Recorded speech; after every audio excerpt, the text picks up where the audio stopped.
Alright, what's going on YouTube? Welcome back to the channel. Welcome back to another video. As you guys can tell, we have the M3 and the X5. We don't have the Supra. That's because if you guys watched the last video, we took the Supra over to Keys Motorsports where we did an exhaust, and we're also doing something else, which I think I hinted at. But the point is, the car had to stay there at Keys, so we've been left with these two cars, which is not a bad deal. The X5 we actually recently got detailed by the dealership.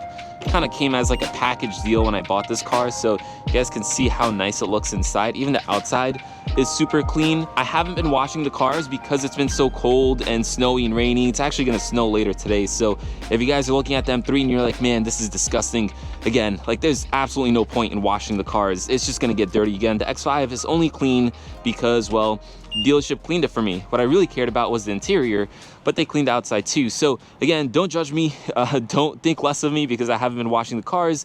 It's literally like 20 degrees Fahrenheit right now and it's gonna snow later. But anyways, since the Supra hasn't been around, I've been driving the M3 a lot lately. As you guys know, I own the X5, the M3, and the Supra. The Supra I drive to work every single day because I think it's just a better daily car, ironically, than the M3.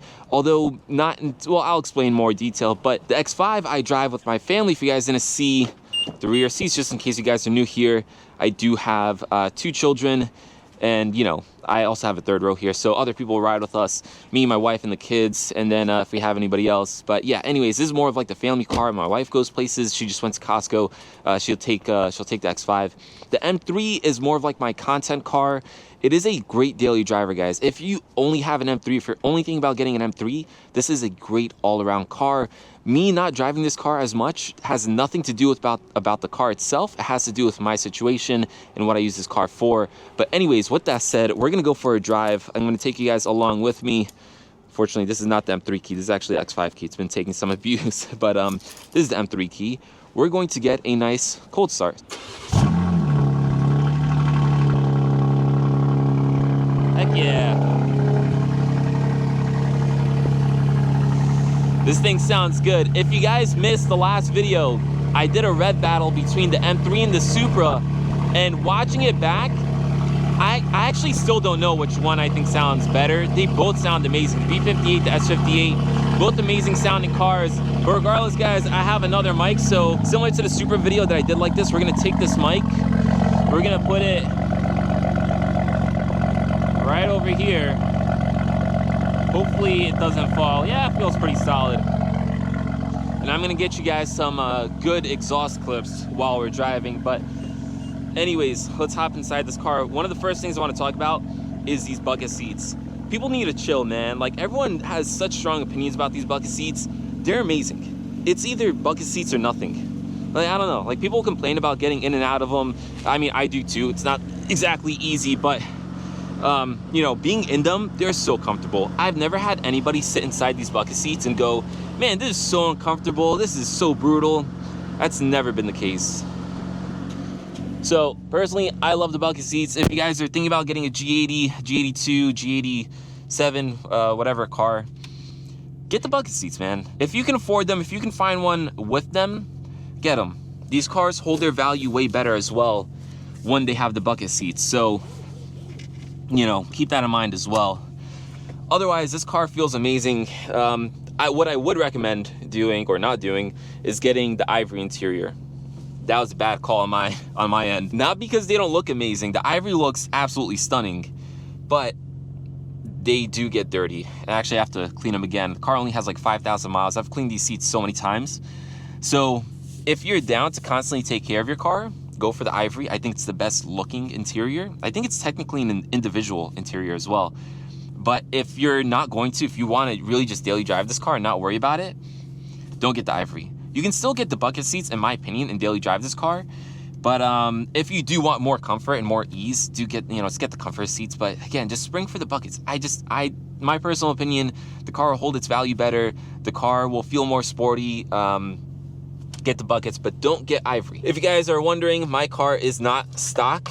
Well, performance-wise, it's pretty much stock, but I do have an MST intake. I do have a big single mid pipe on this thing. So, you know, when you're hearing it as I'm driving, I also have a valve controller as well, which is really nice. If you're hearing it while I'm driving, that's what it is. Performance-wise, engine-wise, it's completely stock. I never tuned this car. I never felt the need to. Anyways, let's stop talking so much. Let's just go for a drive.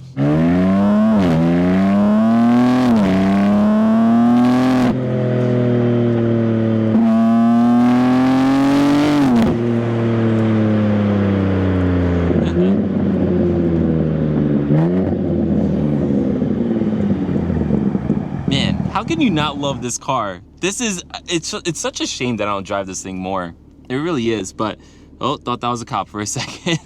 This thing's amazing, guys. Like, it is such a fun car. You know, living with this thing day to day, it's a blast. It's so comfortable. It's so fast. Like, this car does absolutely everything you want. The one thing I will say, just right off the bat, that it does not do well is gas mileage. This thing, even when I was driving up to Keys Motorsports, which was pretty much just all highway, it was like a 100-mile drive or so. Like, it was a pretty long drive. Yeah, it didn't do so great on gas. I think even while like coasting and trying my best to get good gas mileage driving on the highway, I still only got like, at best, 26 miles per gallon. That was some mean bumps. So in terms of that, it's really not great. But in terms of everything else, it's amazing. It feels comfortable, it has all the features you want. My blind spot monitoring isn't working because of this steering wheel, which I didn't realize until like 2 weeks after installing it. But it has so many good features. Heads-up display, which I have off because, you know, for reasons. And then blind spot monitoring. It has a 360 camera. It has the one feature that this car does not have, that I did not option with it, was like the adaptive cruise control. I personally don't feel like you need it. I actually have that feature on my Supra, and I do use it. So, I don't know. Maybe I should bite my tongue there. But that's the one thing that this one does not have. This car is pretty well equipped. It has, you know, the full leather. So it feels really nice and luxurious in here. We already talked about the buckets. That helps the interior of this thing. Overall, guys, like this thing's amazing. It is really fun to drive. There's some downshifts.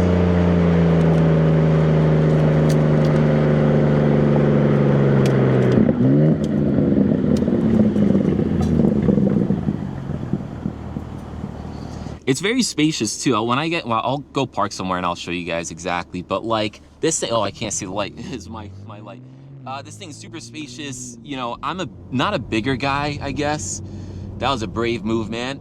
I'm not a bigger guy per se, but I am 6'2", about 200 pounds or so. So, you know, I'm not on the small end.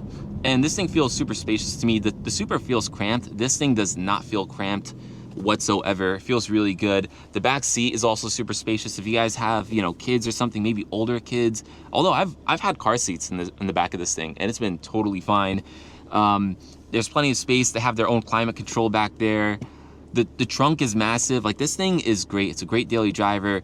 The way that it drives, man, like in terms of performance, I mean, it's a G80 M3. Do I even have to talk about it? If you guys didn't know, this is the X-Drive version, so you can have different modes like M1, M2, and people think that these are set to certain things.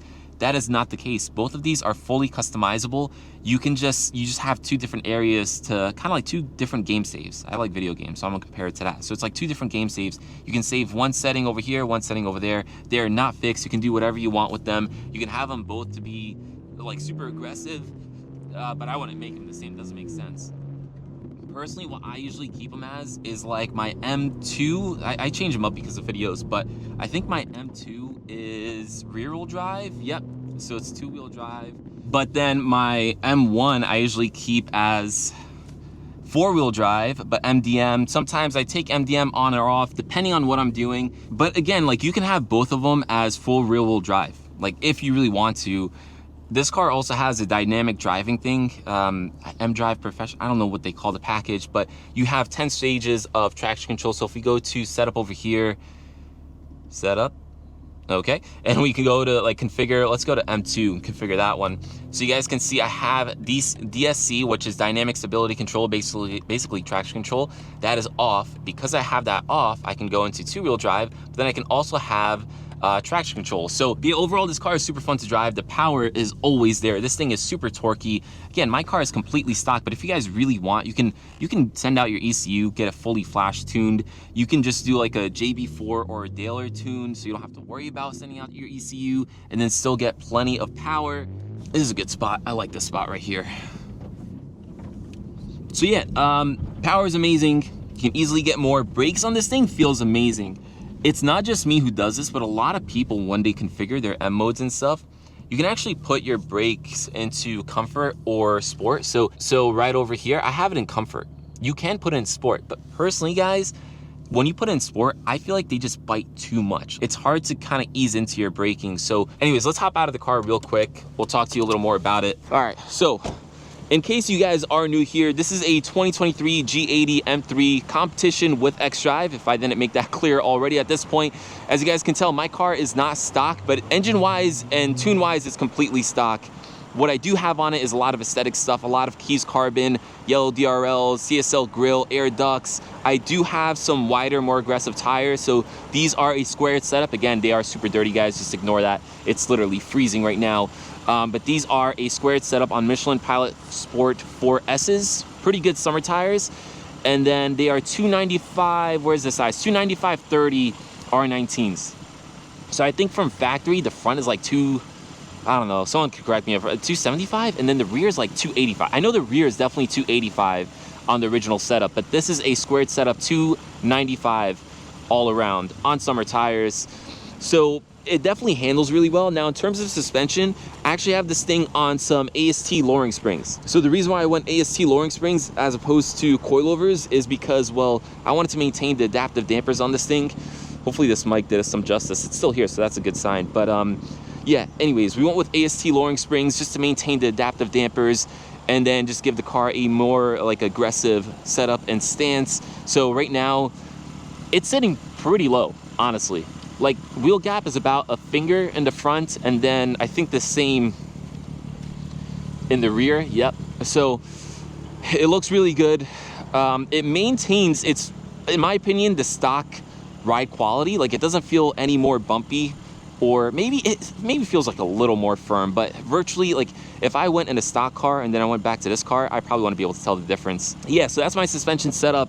Again, exhaust, we have the stock cats. So stock primary cats, but we got rid of the secondary cats. If you guys didn't know, this thing has 4 catalytic converters, the 2 primary and then the 2 secondary, which do not have O2 sensors. It has 2 resonators and then a muffler. So we got rid of the 2 resonators and the secondary cats on this big single mid pipe. We did maintain the stock muffler, but again, we have a valve controller, so we can control the valves, which is really nice. We can have it open all the time, shut all the time, whatever we want. If you guys are wondering about the color, this is a wrap. This is not Isle of Man green. A lot of people confuse it with it.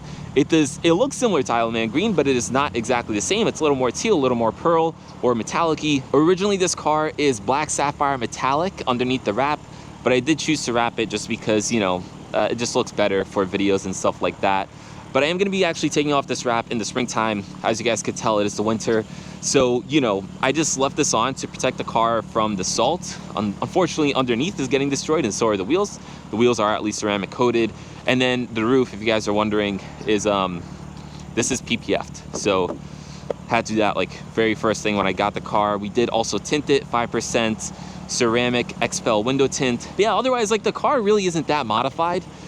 It's just really a lot of aesthetic stuff. Like if you see this car, who's honking? If you guys see this car, you'll think there's a lot more to it. There's really not much to it. Shout out to Keys Motorsports. They're my main sponsor. And, you know, they hooked it up with most of the stuff on this car. But, yeah, overall, like, I love the way that this G80 M3 looks. The rear is so mean. It still looks like a sedan, but, like, if you see this car, you just know that it's something special. Even if you're not a car guy, obviously, if you're a car guy or a car girl, you know what this is. And you can tell by, like, the wide hips, the wide wheels, the quad tips. But even if you're not a car person, I think this car just looks aggressive. The silhouette of the car was once my most hated thing when I first got it, but I feel like I improved it. And I might be a little biased here, guys, but after lowering the car, I feel like it looks way better. It looks sleeker. Putting that front lip, which has been getting destroyed recently because the car is so freaking low, it just extends the car a bit, gives it a longer look. And then also this spoiler is so subtle, but it did so much. And that's because the spoiler sits on the edge of the trunk, whereas the factory one sits on top. So this sits on the edge and it just elongates the car that much more. So the spoiler, lowering it, the front lip, and honestly, even these wings on, you know, around the wheel, so on the side and on the rear, it kind of just shortens the car a bit. So I feel like the side profile, again, was my most hated look of the car when I first got it. Not the front grills, but the side profile, because it looks so doofy to me. But now with the better stance and these mods to kind of like shorten and elongate the car, I don't know, I really like it. I think from the side, this thing looks absolutely sick. Of course, the better wheel fitment helps too. The front, I know, is the most controversial part of the G80 M3. I don't know, guys. I think it's actually one of the best looking parts of it. Obviously, the CSL grille helps, the lip, the air ducts, all that helps, but I thought that was like someone walking behind me. I think people are a little too harsh on this car from the get-go. I always liked it. I mean, yeah, of course, the stock grille doesn't look as good as this one, but regardless, it's an amazing looking car. Absolutely love it. This thing breaks so many necks. So many people just turn their head to look at it, which is so funny because, you know, I'll just be driving this car to work or to get groceries or something, and yeah, it just gets so much attention. People literally stop and take pictures of this car. Maybe not in stock form, but I feel like with everything, it looks special. At least in my opinion. Hey, I'm biased, so maybe don't listen to me. In terms of the rear, you guys have so much space. Ignore the mess. We have some mods actually in here. And then also when I left keys, I dumped everything from the Supra into this car. But yeah, the rear is super spacious.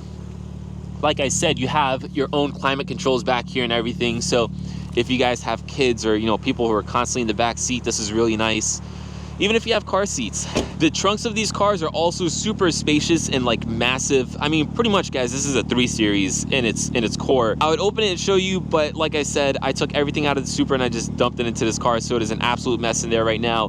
But just take my word for it, the trunk is massive. I've literally gone with my wife to Costco in this thing, and we filled our whole like massive Costco laundry list for a family of 4 in the trunk of this thing, no problem. You definitely can't do that in the Supra. Obviously not as good as the X5, but still, this car can do everything.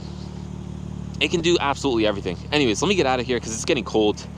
So if you guys are thinking about getting a G80 M3, oh boy, as your only car, honestly, you'd be good. Like, this thing, it's a performance beast, so you'll definitely have fun with it. It's super practical. It can do everything you want, has all the space that you'd want for a small family or even just yourself. My only complaint, if you're gonna drive this thing daily, like, you know, day to day or whatever, is the gas mileage. I know some people aren't gonna care because it's a sports car or whatever, but if you're just commuting to work, man, 5 days a week and you're just driving normal, you don't want to spend, you know, double, triple in gas what you do with the other car just to not even have fun with it. Like, if you're having fun with it, that's one thing.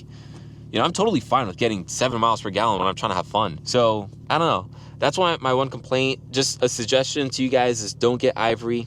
This is my 3rd car, so it is what it is. My wife loved the Ivory, so I got it. Otherwise, man, this thing's amazing. But if you guys want to see a whole bunch of other videos about the G80 M3, I have a whole laundry list of it. I'm going to try to take the cars out for more drives and stuff like that while it's cold because, again, just being outside, man, it's like sub-freezing temperatures. So, you know, it gets a little tough. But anyways, if you guys enjoyed this video, drop it a like, hit that subscribe button, and yeah, I'll catch you guys in the next one. Peace. I don't mind if you don't listen that much, but some of y'all don't listen at all. The same they be pushing your butt.